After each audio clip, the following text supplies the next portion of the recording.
Good morning everyone. तो आज था मेरे पप्पा के घर जाने का दिन। क्या करे, उनके बिना तो दिल ही नहीं लगता। पर कोई नहीं, हर किसी को अपने अपने घर जाना होता है और वो तो लिखा ही है, संसार का नियम ही है कि जो आता है उसे जाना ही होता है। दिल में इतनी नमी भर रखी थी कि ऐसा लग रहा था उनको जाने ही ना दो। बट मेरी घर की सारी लड़कियां फटाफट रेडी हो गई। रेडी क्या हो गई, उनकी फरमाइश थी कि आज उन लोग धोती वाली मतलब नौवारी साड़ी पहनेंगे।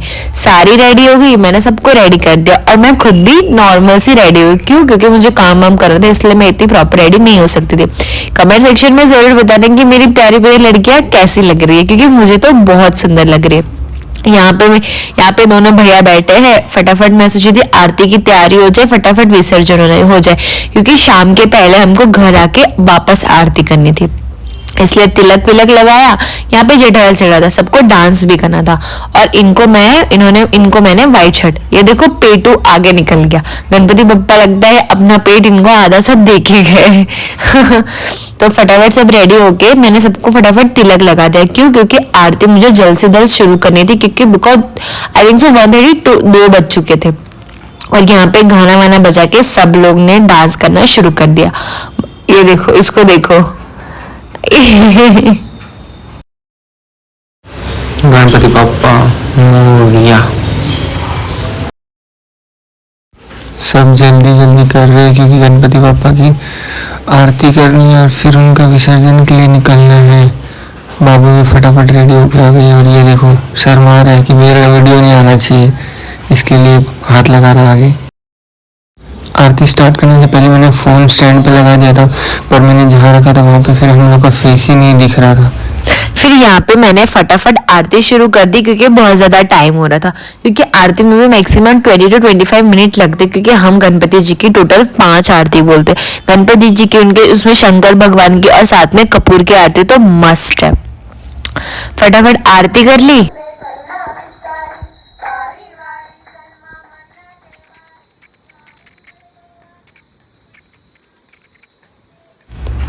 फटाफट आरती कर ली और आंख में आंसू भी आ गए। ऐसा लग रहा था कि यार ये जो 5 दिन थे ना, पता नहीं कब चले गए। और यहाँ पे इस टाइम पे कितनी रौनक लगी रहती थी, और अभी तो घर ऐसा लगने लग जाता, बाद में तो घर ऐसा लगने लग जाता है जैसे कि कोई है ही नहीं। गणपति बप्पा के आने से ना अलग ही माहौल बन जाता है घर में। आप भी अगर गणपति बप्पा बैठाते होंगे तो आप इस चीज को बहुत अच्छी तरीके से फील कर पाते होंगे। मैं तो जब से सोच रही हूँ कि गणपति बप्पा मेरे घर से जा रहे हैं, तब से मेरे तो आंख में से आंसू रुक ही नहीं रहे, क्योंकि आई लव गणपति बप्पा। मैं इनके जाने के बाद ना मैं हमेशा वेट करती हूँ कि पता नहीं अगली बार कब आएंगे। और टोटल इनको 1 साल 365 डेज वेट करना पड़ेगा इनके आने के लिए। आरती हो गई थी, फटाफट सबको प्रसाद बांट दिया। और प्रसाद बांटने के बाद मैंने भी विसर्जन में जाते टाइम पे जो भी काम वाम करते हैं वो सारे काम वाम कर लिए। फिर गणपति बप्पा को उठाने के लिए 5 लड़के चाहिए, तो हम यहाँ पे 5 लड़के लेकर आ गए और गणपति बप्पा को उठा के वापस वहीं पे रख दिया। इसका मतलब गणपति बप्पा उठ चुके थे। एंड नाउ इसको ऐसा करना पड़ता है, क्योंकि यहाँ पे आप डांस वगैरह करेंगे एंड ऑल करेंगे तो थोड़ा सा टाइम लगेगा करके। तो फिर कलश भी हिला दिया और यहाँ पे फिर हम सब लोग ने डांस करना शुरू कर दिया। यहाँ पे मैं गाना लगा नहीं सकती बिकॉज कॉपीराइट आ सकता है, दैट्स वाई।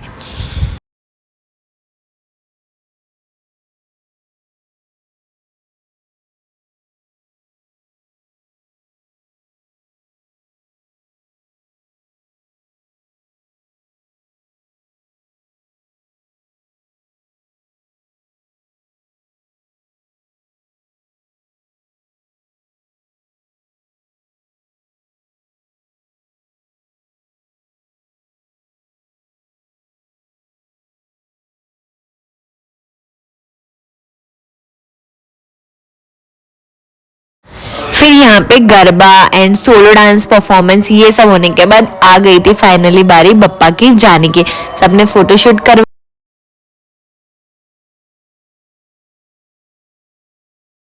और गणपति बप्पा और कलश मतलब माता रानी को हम लोग ने पूरे घर में घुमाया।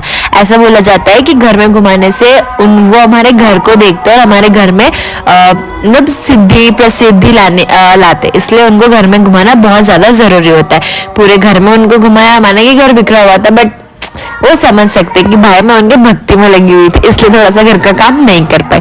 कोई नहीं, पूरे घर में घुमा के, मैंने तो सिर्फ दांत दिख रहे थे, क्यों? क्योंकि मुझे गुलाल से पूरा का पूरा रंग दिया गया था। फिर उसके बाद हम लोग गए और गणपति बप्पा थोड़े से बहुत फोटो खींचे एंड मैंने ऑटो कर रखा था और जो आ रहा था सब लोग अपने अपने गाड़ी में आ रहे थे। मेरी भावू सबसे सुंदर लग रही थी मुझे, तो फिर नजर ना लगे तू। फिर हम लोग पहुंच गए थे गणपति बप्पा के विसर्जन में, वहां पे राता, हम लोग गए थे राता। वहां पे इतनी हवा चल रही थी गाइस, लिटरली इतनी हवा चल रही थी कि मतलब दिया तो चल ही नहीं रहा था।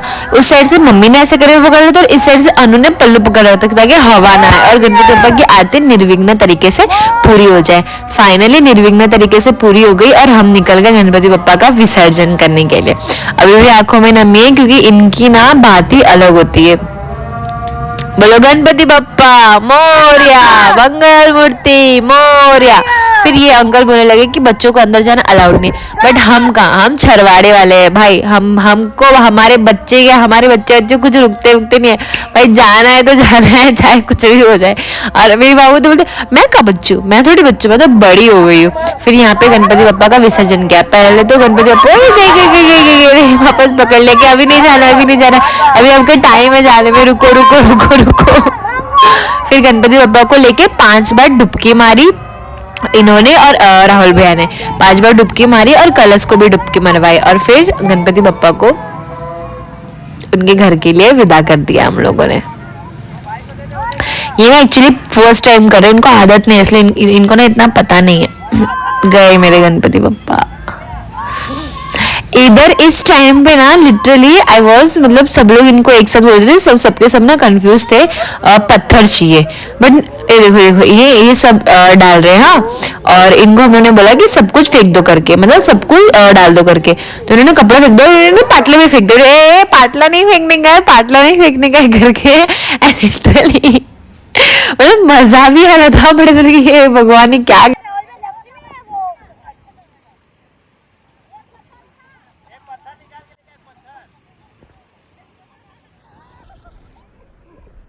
जब भी हाथ डाल रहा हूँ तो अंदर गणपति बप्पा की मूर्तियाँ आ रही है। काफ़ी देर बाद मुझे एक छोटा सा पत्थर मिल गया। और इसी के साथ ब्लॉग को ख़त्म करते हैं। नया तो चैनल को सब्सक्राइब कर लेना।